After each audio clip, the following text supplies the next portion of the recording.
The power struggle within the Karnataka Congress government has escalated involving Chief Minister Siddaramaiah and Deputy Chief Minister D.K. Shivakumar.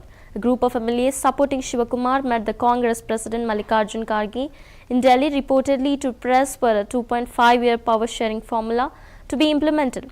A speaker in the bulletin stated whatever decision the Congress party takes, whether to change the CM or not, we will not benefit the people of Karnataka in any way.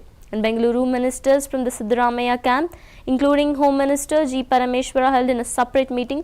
Shivakumar has claimed ignorance of his supporters meeting in Delhi, while Chief Minister Siddaramaiah has cancelled a 2-day official visit, intensifying the political situation. The BJP has criticized the Congress for the ongoing infighting and its impact on governance.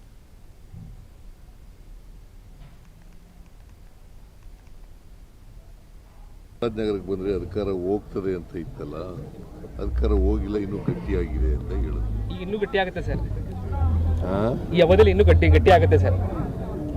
ಗಟ್ಟಿಯಾಗಿರ್ತದೆ, ಈಗಲೂ ಗಟ್ಟಿಯಾಗಿದೆ, ಮುಂದೆನೂ ಗಟ್ಟಿಯಾಗಿರ್ತದೆ sir. D K ಸಿದ್ದರಾಮಯ್ಯನವರು ನುಡಿದಂತೆ ನಡೀತಾರೆ ಅಂತ CM ಅಂದ್ರೆ ಅಂತ CM ಆದ್ರೆ ನಮ್ಮ ಅಣ್ಣ ಸಿಎಂ ಆಗ್ತಾನೋ ಆಗಲು ಅವ್ರಿಗೆ ಅದೃಷ್ಟ ಇದ್ರೆ ನೋಡ್ಬೇಕು ಅನ್ನೋ ಥರದಲ್ಲಿ ಡಿ ಕೆ ಸುರೇಶ್ ಅವರು ಹೇಳಿದ್ರು. ಬೆಂಗಳೂರು ರಿಯಾಕ್ಟ್ ಮಾಡಿದ್ದಾರೆ. ಅದಕ್ಕೆಲ್ಲ ನಾವು ಕಾಮೆಂಟ್ ಮಾಡಕ್ ಹೋಗಲ್ಲ. ಜನ ನಮಗೆ 5 ವರ್ಷ ಕಾಂಗ್ರೆಸ್ ಪಕ್ಷಕ್ಕೆ 5 ವರ್ಷ ಅಧಿಕಾರ ಮಾಡಿ ನಾವು ಕೊಟ್ಟಿರ್ತಕ್ಕಂಥ ಭರವಸೆಗಳಿದ್ದೇವಲ್ಲ, ನಮ್ಮ ಪ್ರಣಾಳಿಕೆ ಮೂಲಕ ಅವುಗಳನ್ನು ಈಡೇರಿಸ್ತಕ್ಕಂಥ ಪ್ರಾಮಾಣಿಕ ಪ್ರಯತ್ನ ಮಾಡ್ತೀವಿ. ನವೆಂಬರ್ ಕ್ರಾಂತಿ ಅಂತಿದ್ರು ಸರ್. ನಗರಕ್ಕೆ ಬಂದರೆ ಅಧಿಕಾರ ಹೋಗ್ತದೆ ಅಂತ ಇತ್ತಲ್ಲ, ಅಧಿಕಾರ ಹೋಗಿಲ್ಲ, ಇನ್ನೂ ಗಟ್ಟಿಯಾಗಿದೆ ಅಂತ ಹೇಳೋದು. ಈಗ ಇನ್ನೂ ಗಟ್ಟಿ ಆಗುತ್ತೆ ಸರ್, ಈ ಅವಧಿಯಲ್ಲಿ ಇನ್ನೂ ಗಟ್ಟಿ ಆಗುತ್ತೆ ಸರ್. ಗಟ್ಟಿಯಾಗಿರ್ತದೆ, ಈಗಲೂ ಗಟ್ಟಿಯಾಗಿದೆ, ಮುಂದೆನೂ ಗಟ್ಟಿಯಾಗಿರ್ತದೆ ಸರ್. ಡಿ ಕೆ ಸಿದ್ದರಾಮಯ್ಯನವರು ನುಡಿದಂತೆ ನಡೀತಾರೆ ಅಂತ ಸಿಎಂ ಅಂದ್ರೆ ಅಂತ ಸಿಎಂ ಆದ್ರೆ ನಮ್ಮ ಅಣ್ಣ ಸಿಎಂ ಆಗ್ತಾನೋ ಆಗಲು ಅವ್ರಿಗೆ ಅದೃಷ್ಟ ಇದ್ರೆ ನೋಡ್ಬೇಕು ಅನ್ನೋ ಥರದಲ್ಲಿ ಡಿ ಕೆ ಸುರೇಶ್ ಅವರು ಹೇಳಿದ್ರು. ಬೆಂಗಳೂರು ರಿಯಾಕ್ಟ್ ಮಾಡಿದ್ದಾರೆ. ಅದಕ್ಕೆಲ್ಲ ನಾವು ಕಾಮೆಂಟ್ ಮಾಡಕ್ ಹೋಗಲ್ಲ. ಜನ ನಮಗೆ 5 ವರ್ಷ ಕಾಂಗ್ರೆಸ್ ಪಕ್ಷಕ್ಕೆ 5 ವರ್ಷ ಅಧಿಕಾರ ಮಾಡಿ ನಾವು ಕೊಟ್ಟಿರ್ತಕ್ಕಂಥ ಭರವಸೆಗಳಿದ್ದೇವಲ್ಲ, ನಮ್ಮ ಪ್ರಣಾಳಿಕೆ ಮೂಲಕ ಅವುಗಳನ್ನು ಈಡೇರಿಸ್ತಕ್ಕಂಥ ಪ್ರಾಮಾಣಿಕ ಪ್ರಯತ್ನ ಮಾಡ್ತೀವಿ. ನವೆಂಬರ್ ಕ್ರಾಂತಿ ಅಂತಿದ್ರು ಸರ್. ನಗರಕ್ಕೆ ಬಂದರೆ ಅಧಿಕಾರ ಹೋಗ್ತದೆ ಅಂತ ಇತ್ತಲ್ಲ, ಅಧಿಕಾರ ಹೋಗಿಲ್ಲ, ಇನ್ನೂ ಗಟ್ಟಿಯಾಗಿದೆ ಅಂತ ಹೇಳೋದು. ಈಗ ಇನ್ನೂ ಗಟ್ಟಿ ಆಗುತ್ತೆ ಸರ್, ಈ ಅವಧಿಯಲ್ಲಿ ಇನ್ನೂ ಗಟ್ಟಿ ಆಗುತ್ತೆ ಸರ್. ಗಟ್ಟಿಯಾಗಿರ್ತದೆ, ಈಗಲೂ ಗಟ್ಟಿಯಾಗಿದೆ, ಮುಂದೆನೂ ಗಟ್ಟಿಯಾಗಿರ್ತದೆ ಸರ್. ಡಿ ಕೆ ಸಿದ್ದರಾಮಯ್ಯನವರು ನುಡಿದಂತೆ ನಡೀತಾರೆ ಅಂತ ಸಿಎಂ ಅಂದ್ರೆ ಅಂತ ಸಿಎಂ ಆದ್ರೆ ನಮ್ಮ ಅಣ್ಣ ಸಿಎಂ ಆಗ್ತಾನೋ ಆಗಲು ಅವ್ರಿಗೆ ಅದೃಷ್ಟ ಇದ್ರೆ ನೋಡ್ಬೇಕು ಅನ್ನೋ ಥರದಲ್ಲಿ ಡಿ ಕೆ ಸುರೇಶ್ ಅವರು ಹೇಳಿದ್ರು. ಬೆಂಗಳೂರು ರಿಯಾಕ್ಟ್ ಮಾಡಿದ್ದಾರೆ. ಅದಕ್ಕೆಲ್ಲ ನಾವು ಕಾಮೆಂಟ್ ಮಾಡಕ್ ಹೋಗಲ್ಲ. ಜನ ನಮಗೆ 5 ವರ್ಷ ಕಾಂಗ್ರೆಸ್ ಪಕ್ಷಕ್ಕೆ 5 ವರ್ಷ ಅಧಿಕಾರ ಮಾಡಿ ನಾವು ಕೊಟ್ಟಿರ್ತಕ್ಕಂಥ ಭರವಸೆಗಳಿದ್ದೇವಲ್ಲ, ನಮ್ಮ ಪ್ರಣಾಳಿಕೆ ಮೂಲಕ ಅವುಗಳನ್ನು ಈಡೇರಿಸ್ತಕ್ಕಂಥ ಪ್ರಾಮಾಣಿಕ ಪ್ರಯತ್ನ ಮಾಡ್ತೀವಿ. ನವೆಂಬರ್ ಕ್ರಾಂತಿ ಅಂತಿದ್ರು ಸರ್. ನಗರಕ್ಕೆ ಬಂದರೆ ಅಧಿಕಾರ ಹೋಗ್ತದೆ ಅಂತ ಇತ್ತಲ್ಲ, ಅಧಿಕಾರ ಹೋಗಿಲ್ಲ, ಇನ್ನೂ ಗಟ್ಟಿಯಾಗಿದೆ ಅಂತ ಹೇಳೋದು. ಈಗ ಇನ್ನೂ ಗಟ್ಟಿ ಆಗುತ್ತೆ ಸರ್, ಈ ಅವಧಿಯಲ್ಲಿ ಇನ್ನೂ ಗಟ್ಟಿ ಆಗುತ್ತೆ ಸರ್. ಗಟ್ಟಿಯಾಗಿರ್ತದೆ, ಈಗಲೂ ಗಟ್ಟಿಯಾಗಿದೆ, ಮುಂದೆನೂ ಗಟ್ಟಿಯಾಗಿರ್ತದೆ ಸರ್. ಡಿ ಕೆ ಸಿದ್ದರಾಮಯ್ಯನವರು ನುಡಿದಂತೆ ನಡೀತಾರೆ ಅಂತ ಸಿಎಂ ಅಂದ್ರೆ ಅಂತ ಸಿಎಂ ಆದ್ರೆ ನಮ್ಮ ಅಣ್ಣ ಸಿಎಂ ಆಗ್ತಾನೋ ಆಗಲು ಅವ್ರಿಗೆ ಅದೃಷ್ಟ ಇದ್ರೆ ನೋಡ್ಬೇಕು ಅನ್ನೋ ಥರದಲ್ಲಿ ಡಿ ಕೆ ಸುರೇಶ್ ಅವರು ಹೇಳಿದ್ರು. ಬೆಂಗಳೂರು ರಿಯಾಕ್ಟ್ ಮಾಡಿದ್ದಾರೆ. ಅದಕ್ಕೆಲ್ಲ ನಾವು ಕಾಮೆಂಟ್ ಮಾಡಕ್ ಹೋಗಲ್ಲ.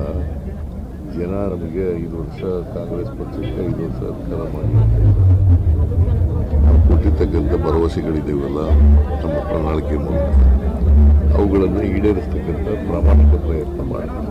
ನವೆಂಬರ್ ಕ್ರಾಂತಿ ಅಂತಿದ್ರು ಸರ್. ನಗರಕ್ಕೆ ಬಂದರೆ ಅಧಿಕಾರ ಹೋಗ್ತದೆ ಅಂತ ಇತ್ತಲ್ಲ, ಅಧಿಕಾರ ಹೋಗಿಲ್ಲ, ಇನ್ನೂ ಗಟ್ಟಿಯಾಗಿದೆ ಅಂತ ಹೇಳೋದು. ಈಗ ಇನ್ನೂ ಗಟ್ಟಿ ಆಗುತ್ತೆ ಸರ್, ಈ ಅವಧಿಯಲ್ಲಿ ಇನ್ನೂ ಗಟ್ಟಿ ಆಗುತ್ತೆ ಸರ್. ಗಟ್ಟಿಯಾಗಿರ್ತದೆ, ಈಗಲೂ ಗಟ್ಟಿಯಾಗಿದೆ, ಮುಂದೆನೂ ಗಟ್ಟಿಯಾಗಿರ್ತದೆ ಸರ್. ಡಿ ಕೆ ಸಿದ್ದರಾಮಯ್ಯನವರು ನುಡಿದಂತೆ ನಡೀತಾರೆ ಅಂತ ಸಿಎಂ ಅಂದ್ರೆ ಅಂತ ಸಿಎಂ ಆದ್ರೆ ನಮ್ಮ ಅಣ್ಣ ಸಿಎಂ ಆಗ್ತಾನೋ ಆಗಲು ಅವ್ರಿಗೆ ಅದೃಷ್ಟ ಇದ್ರೆ ನೋಡ್ಬೇಕು ಅನ್ನೋ ಥರದಲ್ಲಿ ಡಿ ಕೆ ಸುರೇಶ್ ಅವರು ಹೇಳಿದ್ರು. ಬೆಂಗಳೂರು ರಿಯಾಕ್ಟ್ ಮಾಡಿದ್ದಾರೆ. ಅದಕ್ಕೆಲ್ಲ ನಾವು ಕಾಮೆಂಟ್ ಮಾಡಕ್ ಹೋಗಲ್ಲ. ಜನ ನಮಗೆ 5 ವರ್ಷ ಕಾಂಗ್ರೆಸ್ ಪಕ್ಷಕ್ಕೆ 5 ವರ್ಷ ಅಧಿಕಾರ ಮಾಡಿ ನಾವು ಕೊಟ್ಟಿರ್ತಕ್ಕಂಥ ಭರವಸೆಗಳಿದ್ದೇವಲ್ಲ, ನಮ್ಮ ಪ್ರಣಾಳಿಕೆ ಮೂಲಕ ಅವುಗಳನ್ನು ಈಡೇರಿಸ್ತಕ್ಕಂಥ ಪ್ರಾಮಾಣಿಕ ಪ್ರಯತ್ನ ಮಾಡ್ತೀವಿ. ನವೆಂಬರ್ ಕ್ರಾಂತಿ ಅಂತಿದ್ರು ಸರ್. ನಗರಕ್ಕೆ ಬಂದರೆ ಅಧಿಕಾರ ಹೋಗ್ತದೆ ಅಂತ ಇತ್ತಲ್ಲ, ಅಧಿಕಾರ ಹೋಗಿಲ್ಲ, ಇನ್ನೂ ಗಟ್ಟಿಯಾಗಿದೆ ಅಂತ ಹೇಳೋದು. ಈಗ ಇನ್ನೂ ಗಟ್ಟಿ ಆಗುತ್ತೆ ಸರ್, ಈ ಅವಧಿಯಲ್ಲಿ ಇನ್ನೂ ಗಟ್ಟಿ ಆಗುತ್ತೆ ಸರ್. ಗಟ್ಟಿಯಾಗಿರ್ತದೆ, ಈಗಲೂ ಗಟ್ಟಿಯಾಗಿದೆ, ಮುಂದೆನೂ ಗಟ್ಟಿಯಾಗಿರ್ತದೆ. ಸರ್ ಡಿ ಕೆ ಶಿವಕುಮಾರ್ ಸಿದ್ದರಾಮಯ್ಯನವರು ನುಡಿದಂತೆ ನಡೀತಾರೆ ಅಂತ ಸಿಎಂ ಅಂದ್ರೆ ಅಂತ ಸಿಎಂ. ಆದ್ರೆ ನಮ್ಮ ಅಣ್ಣ ಸಿಎಂ ಆಗ್ತಾನೋ ಆಗಲು ಅವ್ರಿಗೆ ಅದೃಷ್ಟ ಇದ್ರೆ ನೋಡ್ಬೇಕು ಅನ್ನೋ ಥರದಲ್ಲಿ ಡಿ ಕೆ ಸುರೇಶ್ ಅವರು ಹೇಳಿ ಬೆಂಗಳೂರು ರಿಯಾಕ್ಟ್ ಮಾಡಿದ್ದಾರೆ. ಅದಕ್ಕೆಲ್ಲ ನಾನು ಕಾಮೆಂಟ್ ಮಾಡಕ್ ಹೋಗಲ್ಲ. ಜನ ನಮಗೆ 5 ವರ್ಷ ಕಾಂಗ್ರೆಸ್ ಪಕ್ಷಕ್ಕೆ 5 ವರ್ಷ ಅಧಿಕಾರ ಮಾಡಿ ಅಂತ ಇದ್ದಾರೆ. ನಾವು ಕೊಟ್ಟಿರ್ತಕ್ಕಂಥ ಭರವಸೆಗಳಿದ್ದೇವಲ್ಲ ನಮ್ಮ ಪ್ರಣಾಳಿಕೆ ಮೂಲಕ ಅವುಗಳನ್ನು ಈಡೇರಿಸ್ತಕ್ಕಂಥ ಪ್ರಾಮಾಣಿಕ ಪ್ರಯತ್ನ ಮಾಡ್ತೀವಿ. ನವೆಂಬರ್ ಕ್ರಾಂತಿ ಅಂತಿದ್ರು ಸರ್. ನವೆಂಬರ್ ನಗರಕ್ಕೆ ಬಂದ್ರೆ ಅಧಿಕಾರ ಹೋಗ್ತದೆ ಅಂತ ಇತ್ತಲ್ಲ, ಅಧಿಕಾರ ಹೋಗಿಲ್ಲ, ಇನ್ನೂ ಗಟ್ಟಿಯಾಗಿದೆ ಅಂತ ಹೇಳಿದ್ರು. ಈಗ ಇನ್ನೂ ಗಟ್ಟಿ ಆಗುತ್ತೆ ಸರ್. ಹಾ, ಈ ಅವಧಿಯಲ್ಲಿ ಇನ್ನೂ ಗಟ್ಟಿ ಆಗುತ್ತೆ ಸರ್. ಗಟ್ಟಿಯಾಗಿರ್ತದೆ, ಈಗಲೂ ಗಟ್ಟಿಯಾಗಿದೆ, ಮುಂದೆನೂ ಗಟ್ಟಿಯಾಗಿರ್ತದೆ. ಸರ್ ಡಿ ಕೆ ಶಿವಕುಮಾರ್ ಸಿದ್ದರಾಮಯ್ಯನವರು ನುಡಿದಂತೆ ನಡೀತಾರೆ ಅಂತ ಸಿಎಂ ಅಂದ್ರೆ ಅಂತ ಸಿಎಂ. ಆದ್ರೆ ನಮ್ಮ ಅಣ್ಣ ಸಿಎಂ ಆಗ್ತಾನೋ ಆಗಲು ಅವ್ರಿಗೆ ಅದೃಷ್ಟ ಇದ್ರೆ ನೋಡ್ಬೇಕು ಅನ್ನೋ ಥರದಲ್ಲಿ ಡಿ ಕೆ ಸುರೇಶ್ ಅವರು ಹೇಳಿ ಬೆಂಗಳೂರು ರಿಯಾಕ್ಟ್ ಮಾಡಿದ್ದಾರೆ. ಅದಕ್ಕೆಲ್ಲ ನಾನು The special investigation team